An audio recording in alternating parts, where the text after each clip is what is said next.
Hello everyone. Radhe Radhe. कैसे हो सब? एकदम मस्त बढ़िया चल रहा है ना? बढ़िया से पढ़ रहे हो ना? अच्छे से पढ़ते रहना, बहुत थोड़ा थोड़ा करते पढ़ाते हुए चल रहा हूँ। ठीक है, बहुत ज़्यादा नहीं है, बर्डन मत लो अपने ऊपर, बस थोड़ा थोड़ा हर रोज़ टॉपिक कवर करते रहो। हर रोज़ वीडियो देखते जाओ, चीज़ें थोड़ी थोड़ी करके क्लियर होती जाएंगी और लास्ट में करेंगे ढेर सारे क्वेश्चंस, जिसकी वजह से चैप्टर का टेस्ट भी हो जाएगा, तो क्लियर भी हो जाएगा कि क्या गया दिमाग में, है ना? ठीक है। तो कल हम लोगों ने वॉल्यूम बाय वॉल्यूम तक का कर लिया था, उसके न्यूमेरिकल्स कर लिए थे, वॉल्यूम परसेंटेज निकाल ली थी हमने, कंसंट्रेशन की बात कर रहे थे हम लोग। तो आज हम बात करने वाले हैं, ठीक है, आज हम बात करने वाले हैं किसकी? अनसैचुरेटेड एंड सैचुरेटेड सॉल्यूशंस की। अब जो सॉल्यूशंस होते हैं, डिफरेंट डिफरेंट टाइप के सॉल्यूशंस होते हैं, ठीक है, हमें पता है, पढ़े हैं, ठीक है, हाँ, सॉल्यूशन हम पढ़ के आ रहे हैं। लेकिन दो टाइप के सॉल्यूशन होते हैं, एक सॉल्यूशन होता है अनसैचुरेटेड, दूसरा होता है सैचुरेटेड। एक सॉल्यूशन कैसा होता है? अनसैचुरेटेड होता है, और दूसरा सॉल्यूशन कैसा होता है? सैचुरेटेड टाइप का सॉल्यूशन होता है। ठीक है, तो ये दो टाइप के सॉल्यूशंस आए कहाँ से, कैसे बने? तो भैया ये डिपेंड करता है सॉल्यूट की क्वांटिटी पर। मतलब सॉल्यूट की क्वांटिटी हमें ये बात बताती है, सॉल्यूट की क्वांटिटी हमें ये बात बताती है कि सॉल्यूशन अनसैचुरेटेड होगा या फिर सैचुरेटेड होगा। ठीक, तो वही चीज़ लिखी हुई है, depending upon the quantity of solute. Solute की क्वांटिटी पे डिपेंड करता है, ठीक है, कि कितने मास ऑफ सॉल्वेंट के अंदर जो सॉल्यूट प्रेजेंट है। तो सॉल्यूशन फिर क्लासीफाई हो जाते हैं दो पार्ट में, एक अनसैचुरेटेड में और एक दूसरा सैचुरेटेड में। क्लियर है ना? सॉल्वेंट में कितना सॉल्यूट मिलाया गया, उसकी वजह से दो पार्ट में सॉल्यूशन डिवाइड होता है, सैचुरेटेड और अनसैचुरेटेड। ठीक है, तो पहले हम बात करेंगे अनसैचुरेटेड सॉल्यूशन के बारे में। अनसैचुरेटेड सॉल्यूशन का मतलब है क्या? चलो भैया मान लेते हैं, ये है पानी का एक ग्लास। क्या ये? पानी का एक ग्लास। मान लेते हैं ये 100 ml पानी था, ठीक है ना? अब क्या हुआ कि इसके अंदर हमने क्या किया, एक चम्मच चीनी डाली, फिर एक और डाल दी, फिर एक और डाल दी, फिर एक और डाल दी, फिर एक और डाल दी, डालते चले गए। अब क्या था कि मामला समझो, पहले 2 चम्मच चीनी कम कर देते हैं। ठीक है, मामला ये था कि हमने एक चम्मच चीनी घोली, घुल गई, ठीक है भाई। एक और चम्मच चीनी डाली, वो भी घुल गई, ठीक है भाई। एक और चम्मच चीनी डाली, घोल दी, थोड़ी मुश्किल लगी पर घुल गई। फिर एक और चम्मच चीनी डाली और देर तक एकदम ऐसे घुमाते रहे, घुमाते रहे, घुमाते रहे, घुमाते रहे, घुमाते रहे, आखिरकार चीनी घुल गई। ठीक, अब मैं कह रहा हूँ यार एक और चम्मच घोल देते हैं। कहोगे सर जी क्यों परेशान कर रहे हो? अरे सुनो तो यार, घोल देते हैं। एक और चम्मच मैंने चीनी दे दी, अब घोलो। घोल रहा, घोल रहा, घोल रहा, घोल रहा, ये भी घुल गई। क्या हो गया? ये वाली भी चीनी भैया क्या हो गई? घुल गई। तो समझ में आया? मतलब लिमिट जो थी वो 4 चम्मच तक ही थी, लेकिन अगर मैंने पांचवा चम्मच चीनी का दिया तो वो भी घुल गया। मतलब क्या है कि किसी सॉल्यूशन के अंदर, ठीक है, जो सॉल्यूट की मात्रा है वो इस पूरे सॉल्यूशन का टेम्परेचर बिना चेंज किए। अब अच्छा ये बताओ, जब उस ग्लास के अंदर चीनी घोल रहे थे तो क्या टेम्परेचर चेंज किया क्या? गर्म किया या ठंडा किया? कुछ किया क्या? नहीं किया ना, सिर्फ ग्लास था, चम्मच था, चीनी थी, घोल दिया, घोल दिया, घोल दिया, है ना? घोल दिया, घुल भी गया। क्या टेम्परेचर बदलना पड़ा? ऐसा तो नहीं किया ना कि गिरा के गैस पे चढ़ा दिया तो अपने आप घुल गया, नहीं ना, नहीं किया ना। तो सेम टेम्परेचर पर, टेम्परेचर कैसा रखना है? सेम रखना है। सेम टेम्परेचर पर सॉल्यूट की मात्रा जितनी घुलनी चाहिए थी उससे ज़्यादा जिसमें घुल जाए, या उससे ज़्यादा जिसके अंदर प्रेजेंट हो, वो सोल्यूशन क्या कहलाते हैं? अनसैचुरेटेड सोल्यूशन कहलाते हैं। क्या कहलाते हैं? अनसैचुरेटेड सोल्यूशन कहलाते हैं। क्लियर है? मतलब कि बिना टेम्परेचर चेंज किए सॉल्यूट की क्वांटिटी और ज़्यादा उस सोल्यूशन के अंदर घोली जा सके, ऐसे सॉल्यूशंस को हम क्या कहते हैं? अनसैचुरेटेड सोल्यूशन कहते हैं। क्या कहते हैं? अनसैचुरेटेड सोल्यूशन, जहाँ पे टेम्परेचर में कोई चेंज नहीं आता। पढ़ो जरा क्या लिखा। A solution in which more quantity of the solute can be dissolved without changing the temperature is called unsaturated solution। किसी सॉल्यूशन के अंदर सॉल्यूट की क्वांटिटी को बढ़ा दो, ठीक है, और वो घुल जाए बिना टेम्परेचर चेंज हुए या बिना टेम्परेचर चेंज किए, उसे कहते हैं unsaturated solution. N unsaturated solution does not contain the maximum quantity of the solid which can be dissolve in that. और सुनो, अनसैचुरेटेड सोल्यूशन का मतलब ये नहीं कि भैया 5 ही चम्मच चीनी घुलेगी। अगर टेम्परेचर बढ़ा दोगे तो 6 भी घुल सकती थी, 7 भी घुल सकती थी। तो बस उस फिक्स टेम्परेचर पे वो चीज़ रहता है, ठीक है। इसका मतलब ये नहीं है कि सॉल्यूट की मात्रा फिक्स होगी, सॉल्यूट और भी घुला जा सकता है, ठीक। अब नेक्स्ट आता है सैचुरेटेड सोल्यूशन। अब सैचुरेटेड सोल्यूशन क्या है, मान लेते हैं सेम टेम्परेचर है। अब इस सेम टेम्परेचर पर मैंने तुमको दे दिया छठा चम्मच। क्या दे दिया, छठा चम्मच दे दिया। क्या छठा चम्मच घुल रहा है? सर जी घुमाते रहे 4 घंटे तक उसी के अंदर, घुला ही नहीं, तो बस नहीं घुल रहा ना। तो मतलब सेम टेम्परेचर पर, सेम सेम टेम्परेचर पर, ठीक है, सेम टेम्परेचर पर सॉल्यूट की और मात्रा, सॉल्यूट का और अमाउंट सॉल्यूशन के अंदर नहीं घुलना चाहिए, उस चीज़ को सैचुरेटेड कहते हैं। मामला तैयार हो चुका है, अब ये जो मामला तैयार हो गया इसके अंदर कोई बदलाव नहीं। एक ग्लास में 5 चम्मच चीनी घुल चुकी है, 5वें के बाद छठी नहीं घुलेगी उस सेम टेम्परेचर पर, ठीक है ना। उसे क्या कहा जाता है, सैचुरेटेड सोल्यूशन कहा जाता है। क्या कहा जाता है, सैचुरेटेड। और अगर एक्स्ट्रा घुल जाए तो अनसैचुरेटेड है, और अगर नहीं घुल रही है तो सैचुरेटेड है, क्योंकि जो चीज़ बननी थी वो बन चुकी है, अब उसके अंदर कोई बदलाव नहीं आ रहा। कोई बदलाव नहीं आ रहा, इसका मतलब वो कौन सा सोल्यूशन है, सैचुरेटेड सोल्यूशन है। क्लियर, क्लियर, ठीक। समझो जरा, a solution in which no more solute can be dissolve, एक ऐसा सोल्यूशन जिसके अंदर सॉल्यूट और ज़्यादा डिसॉल्व नहीं किया जा सकता एट अ पर्टिकुलर टेम्परेचर, किसी एक पर्टिकुलर टेम्परेचर पर, उसे क्या कहा जाता है, सैचुरेटेड सोल्यूशन कहा जाता है। क्या कहा जाता है, सैचुरेटेड सोल्यूशन। या फिर a solution that has dissolved as much as solute at is capable of dissolving at a particular temperature is called unsaturated solution.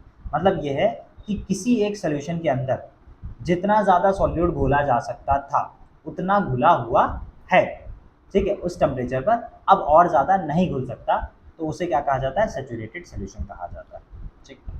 लिखा है, a saturated solution contains maximum quantity of the solute. Saturated solution के अंदर maximum quantity of solute घुला होता है, which can be dissolve in it at that temperature, उसी temperature पर वो घुल सकता है। No more solute can be dissolve, और सॉल्यूट नहीं घोला जा सकता उसी टेम्परेचर पर, तो उसे क्या कहा जाता है, सैचुरेटेड सोल्यूशन कहा जाता है। अब अगर सैचुरेटेड सोल्यूशन को रूम टेम्परेचर बनाना है तो वही करो, चीनी पानी लो और घुलते चले जाओ, वही तो लिखा होगा, ठीक है। Take some water in a beaker, beaker में पानी लिया, and dissolve some sugar slowly in it, धीरे धीरे करके चीनी उसके अंदर घोली। Go on dissolving sugar in it, at first sugar keeps on dissolving water to form the solution, पहले शुगर घुली, सोल्यूशन बना। फिर एक ऐसी स्टेज पहुंचेगी जहां पर कोई और शुगर और ज़्यादा उसके अंदर घुलेगी नहीं, वो क्या होती जाएगी, नीचे बैठती जाएगी। तुम 2 चम्मच चीनी डाल दोगे, वो दोनों चम्मच चीनी नीचे बैठ जाएगी, वो घुलेगी नहीं, वो नहीं घुलने वाली, ठीक है। तो जब चीनी घुलना बंद हो जाए वहाँ तक वो सोल्यूशन क्या बन चुका है, सैचुरेटेड सोल्यूशन बन चुका है। जिस मोमेंट पे चीनी घुलना बंद हो जाए वो सोल्यूशन कैसा हो गया, सैचुरेटेड हो गया। ना यकीन में घर में 6 चम्मच ट्राई करके देखना, बाद में चाय बना लेना, हो जाएगा, ठीक। अब बात करते हैं सॉल्युबिलिटी। सॉल्युबिलिटी का मतलब कुछ समझ में आ रहा है, बड़ी प्यारी चीज़ है यार, एकदम प्यारी, मज़ेदार, फैंटास्टिक, फैंटाबुलस वाली चीज़। कैसे है समझो, the maximum amount of solute, solute का मैक्सिमम अमाउंट ग्राम्स में, किसमें, ग्राम्स में, ग्राम्स में जितना ज़्यादा सॉल्यूट का अमाउंट हो सकता है, which can be dissolve in 100 gram of the solvent to form the saturated solution is called solubility of the solute in that solvent and that temperature. थोड़ा कॉम्प्लिकेटेड हो गया ना सुन के, कोई नहीं, हम समझा देते हैं। हमने ले लिया 100 ग्राम सॉल्वेंट, ठीक, क्या ले लिया, 100 ग्राम सॉल्वेंट ले लिया। अब मान लो इस 100 ग्राम सॉल्वेंट के अंदर 6 चम्मच, 6 स्पून शुगर घुल सकती थी। कितनी घुल सकती थी, 6 स्पून शुगर घुल सकती थी। इस 100 ग्राम सॉल्वेंट मतलब कि इस 100 ग्राम पानी के अंदर तुम्हारा 6 चम्मच चीनी घुल सकता था, बात हो गई क्लियर, 6 चम्मच चीनी घुल सकता था, बात हो गई क्लियर, ठीक है। और घुल करके क्या बना दिया, सैचुरेटेड सोल्यूशन बना दिया। क्या बना दिया, सैचुरेटेड सोल्यूशन बना दिया, ठीक। तो अब मेरी लाइन सुनना, 100 ग्राम पानी के अंदर 6 चम्मच चीनी पड़ी और उसने क्या बना दिया, उसे सैचुरेटेड सोल्यूशन बना दिया। तो इसका मतलब ये है कि इसे सॉल्युबिलिटी कहा जाएगा। अब कैसे कहा जाएगा, जो सॉल्यूट है जिस सॉल्वेंट में वो घुल रहा है, ठीक है, जो सॉल्यूट है जिस सॉल्वेंट में वो घुल रहा है, ठीक है, तो उसे उसकी सॉल्युबिलिटी कहा जा रहा है। सॉल्युबिलिटी ऑफ सॉल्यूट, सॉल्यूट की सॉल्युबिलिटी की वो उस सॉल्वेंट के अंदर घुल जा रहा है उस सेम टेम्परेचर पर, उसे सॉल्युबिलिटी कहा जाता है। मतलब कि जो सॉल्यूट है वो किसी सॉल्वेंट के अंदर घुल जा रहा है, उसे उसकी सॉल्युबिलिटी कहा जाता है, जिसे हिंदी में विलायता कहते हैं। कि मतलब इसके अंदर ये प्रॉपर्टी है कि वो इतने ग्राम सॉल्वेंट के अंदर घुल जा रहा है, इस चीज़ को सॉल्युबिलिटी कहा जाता है। ठीक, समझ गए। अब जैसे कि नॉर्मल बात करी जाए, जो सोडियम क्लोराइड होता है, मतलब कि जो नमक होता है या जो कॉमन सॉल्ट होता है, वो 20 डिग्री सेल्सियस पर 36 ग्राम नमक 20 डिग्री सेल्सियस पर पानी के अंदर घुल जाएगा। ठीक है, इसका मतलब क्या है, 36 ग्राम क्या हो गई, सॉल्युबिलिटी हो गई। किसकी हो गई, सोडियम क्लोराइड की हो गई। सोडियम क्लोराइड की सॉल्युबिलिटी कितनी, 36 ग्राम हो गई in 100 gram solvent at 20 degree Celsius. 20 degree Celsius तापमान पर 36 ग्राम सॉल्यूट घुल जा रहा है सॉल्यूशन के अंदर, वो उसकी सॉल्युबिलिटी कहलाता है। उसी तरीके से 32 gram potassium nitrate, potassium nitrate मतलब कि KNO3, और सोडियम क्लोराइड मतलब कि NaCl। ठीक है, तो पोटेशियम नाइट्रेट 100 ग्राम पानी के अंदर घुल जा रहा है 20 डिग्री सेल्सियस पर, तो सॉल्युबिलिटी कितनी हो गई, 32 ग्राम हो गई। कितनी हो गई, 32 ग्राम हो गई। क्लियर। अब समझो जरा क्या क्या इफेक्ट पड़ता है टेम्परेचर का सॉल्युबिलिटी पर। जब किसी सॉलिड, ठीक है, जब कोई सॉलिड लिक्विड के अंदर डाला जाता है, ठीक, तो वो घुलता है, सॉल्युबिलिटी है वो उसकी। ठीक है, तो अगर हम टेम्परेचर को बढ़ाएंगे या टेम्परेचर को घटाएंगे, ठीक, तो क्या इफेक्ट पड़ेगा, समझो जरा। अब देखो मामला सिंपल है, अगर हम टेम्परेचर बढ़ाएंगे तो सॉल्युबिलिटी बढ़ भी सकती है, मतलब कि पीछे 36 ग्राम था 36 से 40 ग्राम भी हो सकता है, और हो सकता है अगर हम टेम्परेचर घटाएंगे तो भी सॉल्युबिलिटी बढ़ सकती है।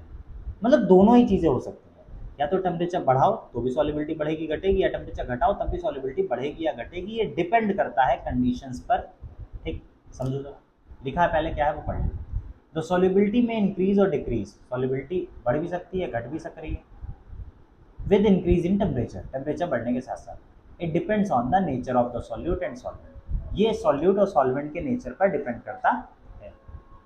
तो समझो जरा, अगर जैसे कि बात करें शुगर है, ठीक है, ग्लूकोज है ना, नमक है, KNO3 ये भी नमक है। ठीक है, अगर हम इनको लिक्विड के अंदर घोलें तो जब हम टेम्परेचर बढ़ाएंगे तो सॉल्युबिलिटी भी क्या हो जाएगी, बढ़ जाएगी। नोटिस करो, 6 चम्मच चीनी घुल रही थी, उतना ही पानी एक पतीले में भर के गैस पे चढ़ा दो, गर्म कर दो, 4 चम्मच चीनी और घुल जाएगी ना। क्योंकि क्या हुआ, जब टेम्परेचर बढ़ा तो टेम्परेचर बढ़ने की वजह से क्या होता है, जो हीट एनर्जी एब्जॉर्ब करता है सोल्यूशन, हीट एनर्जी जब एब्जॉर्ब करता है सोल्यूशन, ठीक है, तो क्या हो जाता है, उसकी काइनेटिक एनर्जी बढ़ जाती है, तो आपस में मॉलिक्यूल्स टकराने लगते हैं, और जैसे जैसे करके वो टकराने लगते हैं वो क्या हो जाते हैं, घुल जाते हैं। क्या हो जाते हैं, घुल जाते हैं आपस में। ठीक है, तो वही चीज़ लिखी है, समझो कि solubility of a sugar, glucose, sodium chloride, potassium nitrate etc. in water increases with increase in temperature. Temperature बढ़ाने पे ये solubility बढ़ जाती है। When such solutes are dissolved in water, जब ऐसे सॉल्यूट्स को पानी में घोला जाता है, the solution gets cooled, तो सोल्यूशन क्या होने लगता है, ठंडा पड़ने लगता है। ये जो ऐसे सॉल्यूट्स हैं जब इनको पानी के साथ मिक्स किया जाता है तो सोल्यूशन कैसा होने लगता है, ठंडा होने लगता है। तो it is because heat energy is absorb during the formation of such solution, क्योंकि क्या हुआ कि हीट एनर्जी जो थी वो एब्जॉर्ब हो गई। ठीक है, तो हीट जो थी वो बाहर ले ली गई। ठीक है, तो इस वजह से सोल्यूशन जो हो जाता है वो ठंडा हो जाता है।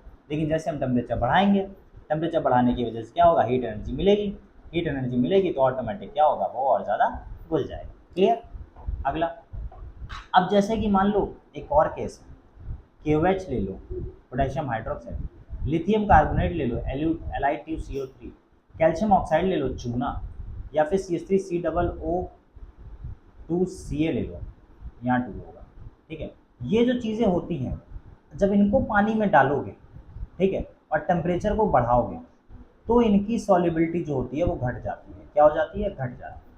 क्यों घट जाती है, इसके पीछे का रीज़न है, इसके पीछे का रीज़न है, क्योंकि जो ये चीज़ें हैं, पोटेशियम हाइड्रोक्साइड है, लिथियम कार्बोनेट है, कैल्शियम ऑक्साइड है, या फिर कैल्शियम एसीटेट, ठीक है, तो ये सब क्या करते हैं, ठीक है, जब ये पानी में घुलते हैं तो सोल्यूशन पहले से ही गर्म हो जाता है। सोल्यूशन पहले से क्या हो जाता है, गर्म हो जाता है, मतलब यहाँ से हीट पहले ही निकल रही है। अब भैया हीट निकल रही है, घुल ही नहीं पा रहा, तुम और ज़्यादा टेम्परेचर दे दोगे तो बिल्कुल नहीं घुलेगा। तो इसके लिए मामला क्या करना पड़ता है, टेम्परेचर कम करना पड़ता है। क्या करना पड़ता है, टेम्परेचर कम करना पड़ता है। देखा होगा जब भी चूने को पानी में घोलते हो तो आग निकलने लगती है, एकदम गर्म हो जाता है, ठीक है, क्योंकि वो एक्सोथर्मिक रिएक्शन है। एक्सोथर्मिक रिएक्शन है मतलब हीट देने की ज़रूरत नहीं पड़ेगी। तो अगर तुमने टेम्परेचर बढ़ाया तो सॉल्युबिलिटी क्या हो जाएगी, घट जाएगी। क्लियर है, सॉल्युबिलिटी क्या हो जाएगी, घट जाएगी। इसलिए जब पोटेशियम हाइड्रोक्साइड हो गया, लिथियम कार्बोनेट हो गया, कैल्शियम ऑक्साइड हो गया या फिर कैल्शियम एसीटेट हो गया, जब ये चीज़ें घोली जाती हैं तो टेम्परेचर घटाया जाता है, ना कि बढ़ाया जाता है, क्योंकि बढ़ाओगे तो सॉल्युबिलिटी कम हो जाएगी। ठीक है ना। तो मेन टेम्परेचर किस पे डिपेंड करता है, सॉल्वेंट पे डिपेंड करता है, समझ गए। तो therefore while giving the solubility of a substance it is important to mention the temperature and solvent. तो जब भी किसी भी चीज़ की सॉल्युबिलिटी दे रहे हो तो हमेशा इस बात का ध्यान रखना कि टेम्परेचर के साथ साथ सॉल्वेंट भी बताना कि टेम्परेचर बढ़ रहा है तो सॉल्वेंट कौन सा है, घट रहा है तो कौन सा है, बताना जरूरी है। ठीक, क्लियर। नेक्स्ट, अब प्रेशर का क्या इफेक्ट पड़ता है भाई, प्रेशर का क्या इफेक्ट पड़ता है, समझो ज़रा, समझो। तो जो सॉल्युबिलिटी है, ठीक है, वो कोई चेंज नहीं डालता। प्रेशर पड़ रहा है, कोई चेंज नहीं है। क्यों चेंज नहीं है, समझो। अभी तक मामला क्या था कि इतने बड़े में, ठीक है, कुछ शुगर क्रिस्टल्स थे, घुल रहे थे, ठीक है, ये घुल चुके हैं, ये क्या हो गया, ये घुल चुके हैं, अभी घुल गए। अब मान लो इनको हमने इतने में कर दिया, इतने में कर दिया, तब ये थोड़ा सा पास ही तो आ गए होंगे। क्या कुछ चेंज हुआ क्या, सॉल्युबिलिटी बढ़ी या घटी, क्या कुछ और घुल गया क्या इसके अंदर, घुला क्या, नहीं घुला भाई, पास पास हो गया मामला, कुछ नहीं हुआ, कोई चेंज नहीं आया। मॉलिक्यूल्स और ज़्यादा पास हो गए, मॉलिक्यूल्स और ज़्यादा पास हो गए, इसका मतलब क्या, ऊपर से कुछ डालोगे तो जगह बची क्या अंदर, पहले तो जगह थी भी, पहले तो देखो ये खाली स्पेस, ये वाला खाली स्पेस, ये वाला खाली स्पेस, ये खाली स्पेस, ये खाली स्पेस, ये खाली स्पेस, तो पहले मामला दूर दूर था, तब कोई अगर चीज़ डालते तो शायद घुल भी जाती। लेकिन अभी मामला इतना करीब आ गया, एकदम घना घना सा हो गया है कि अब इसके अंदर जब प्रेशर बढ़ा दिया, एकदम टाइट कर दिया मामला, तो कुछ और कहाँ से ही जाएगा, बैग एकदम ठूस के पैक कर दिया भाई, भर दिया, उसके अंदर कहाँ से कुछ जाएगा।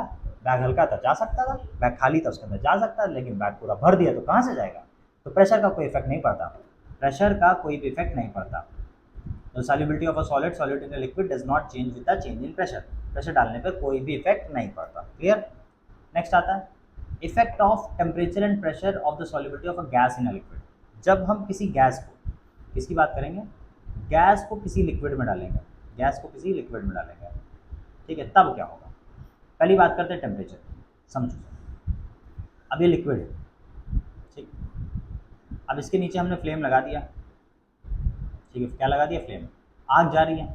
तो याद करो, नोटिस करो, जब पानी गर्म करते हो तो भाप निकलती है ना, भाप होती है गैस के फॉर्म में, भाप होती है क्या, गैस के फॉर्म में। अब मान लो हमने इसके अंदर क्या किया था, गैस घोल दी थी, क्या करा, गैस घोल दी थी, क्या करा था, गैस घोल दी थी। तो अगर तुम टेम्परेचर बढ़ाए तो वैसे भी गैस बाहर जा रही थी, अब जो तुमने गैस घोली होगी वो भी तो बाहर चली जाएगी, क्योंकि उसको भी काइनेटिक एनर्जी तेज हो जाएगी, हीट एनर्जी मिलेगी, उसकी काइनेटिक एनर्जी बढ़ जाएगी, काइनेटिक एनर्जी बढ़ जाएगी मतलब वो भी और तेज़ी के साथ भाग जाएगी। तो लॉजिक को समझ में आया, पानी उबालते हैं, वेपराइजेशन होता है, गैस बाहर जाता है, तो अगर गैस के लिए टेम्परेचर बढ़ाओगे तो गैस और ज़्यादा बाहर चली जाएगी ना, सिंपल बात है। तो टेम्परेचर बढ़ाने पे क्या होता है, सॉल्युबिलिटी घट जाती है। किसकी सॉल्युबिलिटी घटती है, गैस की, गैस की सॉल्युबिलिटी क्या हो जाती है, घट जाती है। क्लियर। अब बात करी जाए प्रेशर की, किसकी बात करी जाए, प्रेशर की। टेम्परेचर तो हो गया, प्रेशर की बात करी जाए, ये मामला है, ठीक, ये मामला है, इतने पे भर दिया हमने, गैस के साथ भर दिया, गैस के साथ क्या कर दिया, भर दिया, ठीक है ना। अब समझो ज़रा दूसरा, अब अपने ऊपर से एक पिस्टन टाइप का कुछ लगा दिया, कुछ ऐसा प्रेशर टाइप का हमने लगा दिया, भर दिया ऐसा करके, ठीक। अभी तक हमने क्या किया था, कोल्ड ड्रिंक्स या कोल्ड ड्रिंक्स एग्जाम्पल, ठीक है, अभी तक क्या था, ये पानी था यहाँ पर, ठीक है, यहाँ पर क्या था, ये पानी था, इस पानी के अंदर कुछ गैस के मॉलिक्यूल्स पड़े हुए थे, यहाँ पे अलग अलग जगह पे ये गैस के मॉलिक्यूल्स पड़े हुए थे और आराम से फैले हुए थे दूर दूर, ठीक है, दूर दूर आराम से फैले हुए थे। हमने क्या किया, लिया भैया वही पतीला, ऊपर से दबा दिया, एकदम टाइट कर दिया, एकदम टाइट कर दिया, क्या कर दिया, एकदम टाइट कर दिया वहाँ। अब जब एकदम हमने इसको टाइट कर दिया तो टाइट करने की वजह से क्या हुआ, जो गैस के पार्टिकल्स थे ये क्या हो जाएंगे, थोड़ा थोड़ा पास पास आ जाएंगे, आ जाएंगे ना, थोड़ा थोड़ा पास पास, तो ऊपर का ये स्पेस तो खाली हो गया ना, तो यहाँ पे और गैस के पार्टिकल आ सकते हैं, आ सकते हैं ना। इसका मतलब क्या हुआ कि प्रेशर बढ़ाने पर सॉल्युबिलिटी क्या हो रही है, बढ़ रही है। किसकी सॉल्युबिलिटी बढ़ रही है, गैस की। मतलब अगर हम क्या करेंगे, प्रेशर बढ़ाएंगे तो गैस और ज़्यादा घुली जा सकती है। जैसे कोल्ड ड्रिंक की बॉटल प्रेशर टाइट करके रखते हैं ना, तभी तो गैस घुली थी इतनी ज़्यादा अमाउंट में, वरना कहाँ से एकदम कोल्ड ड्रिंक बाहर चली जाती है ना। और अगर टेम्परेचर बढ़ाएंगे तो सॉल्युबिलिटी घट जाएगी। क्लियर है? पढ़ लो। The solubility of a gas in a liquid decreases with the increase in temperature. जैसे करके टेम्परेचर बढ़ाओगे तो सॉल्युबिलिटी गैस की घट जाएगी। ऐसा क्यों होता है? It is because when a solution of gas in liquid is heated some of the gas escapes out. ऐसा इस वजह से होता है क्योंकि लिक्विड अगर हीट करोगे तो गैस बाहर भाग जाती है, एस्केप कर जाती है। व्हेन वाटर इज हीटेड, जब वाटर को हीट किया जाता है, the dissolve gases oxygen, carbon dioxide etcetera ये बाहर चली जाती है और इसकी सॉल्युबिलिटी घट जाती है।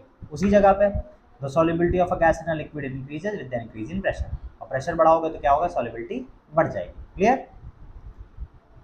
जी नेक्स्ट क्वेश्चन आ जाते हैं भैया। क्वेश्चन है अब maximum of 24 gram of potassium nitrate, 24 gram potassium nitrate can be dissolve in 75 gram of water at 20 degree Celsius. बोला ये जा रहा है कि 20 डिग्री सेल्सियस पर 75 ग्राम पानी के अंदर 24 ग्राम पोटेशियम नाइट्रेट को घोला जा सकता है। तो calculate the solubility of potassium nitrate in water in this temperature. Solubility पता करनी है। सॉल्युबिलिटी बराबर कैसे पता करोगे? समझो, mass of solute, mass of solute upon किस में घोला जा रहा है? सॉल्वेंट में। किस में घोला जा रहा है? सॉल्वेंट में। और इंटू 100। ठीक, ये होता है फॉर्मूला। ठीक है, तो 75 ग्राम वाटर के अंदर 24 ग्राम पोटेशियम नाइट्रेट डिजॉल्व हो रहा है। ठीक है, तो 100 ग्राम पानी के अंदर कितनी डिजॉल्व हो जाएगी, इस बात को समझो। ठीक, हमेशा 100 ग्राम के लिए निकालते हैं, हमेशा किसके लिए निकालते हैं? 100 ग्राम के लिए। ठीक है, तो इसीलिए 100 से मल्टीप्लाई कर देते हैं, डायरेक्टली कर सकते हो, कोई दिक्कत नहीं है। ठीक, तो मास ऑफ सॉल्यूट कितना है? 24 ग्राम है। मास ऑफ सॉल्वेंट कितना है? 75 ग्राम है।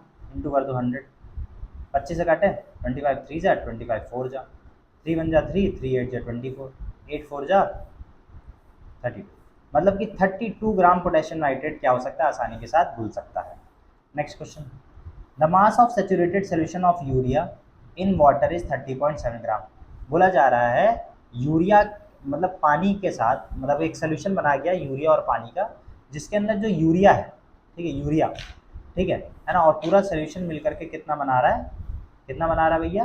मास ऑफ सोल्यूशन कितना बना रहा है? 30.7 ग्राम बना रहा है। कितना बना रहा है? 30.7 ग्राम बना रहा है। ठीक, the solution is evaporated to dryness. अब सोल्यूशन को सुखाया गया, एवेपोरेट कर दिया गया, सुखा दिया गया। The mass of residue left is 3.2 ग्राम। तो अच्छा, जो 3.2 ग्राम बचा होगा वो यूरिया बचा होगा, क्योंकि पानी उड़ेगा, यूरिया तो उड़ नहीं रहा, तो यूरिया बचा। ठीक है, तो मास ऑफ रेसिड्यू, रेसिड्यू मतलब जो कि क्या है? यूरिया, जो बचा, कितना बचा? 3.2 ग्राम बचा। ठीक, अब पानी कितना उड़ गया होगा समझो ज़रा, क्योंकि पानी में ही घोला गया होगा। मास ऑफ वाटर, ठीक है, टोटल कितना सोल्यूशन बन रहा था? 30.7 बन रहा था, जिसमें से 3.2 हमें मिला, तो पानी कितना था? 27.5 ग्राम था। लगा दो, मतलब कि 27.5 ग्राम के अंदर 3.2 ग्राम यूरिया था। 100 ग्राम के लिए निकाल लो भाई, 3.2 solute, mass of solvent 27.5 into 100, point से पॉइंट कैंसिल, 5 से काटो ज़रा, 25 से काट देता है। ठीक है, 25 4 जा 25 1 जा, ठीक, और यहाँ पे कितना था? 2 बजा, 11 टाइम में। ठीक है, कितना गया? 11 टाइम में गया। ऊपर 32 और 4 है, मतलब 3 2 4 डिवाइड बाई 11, 11 गड़बड़ कर दिया क्या हमने? 324 जब 4 2 जा 8 4 3 जा 12, 128 अपॉन 11, तो 11 1 जा 11, 1 8 18 हुआ, 18 भी 1 टाइम में, 7 आया, ठीक है, 70 हुआ, 0.6, ठीक है, 66 हुआ, 4 बचा, 44 हुआ 4 टाइम में, तो 11.64 ग्राम ये हो जाएगा हमारा आंसर। मतलब कि इतना घुल रहा था। ठीक है, तो आज के लिए इतना ही है, स्क्रीनशॉट ले लो एक बार।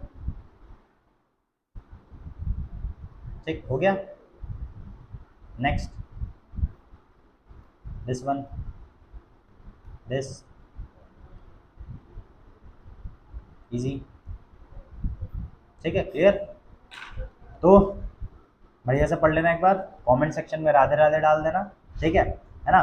और तब तक के लिए चलते हैं, हम कल मिलेंगे वापस से फिर से अगले लेक्चर के साथ, मज़ेदार चीज़ों के साथ। ठीक है, तब तक के लिए राधे राधे।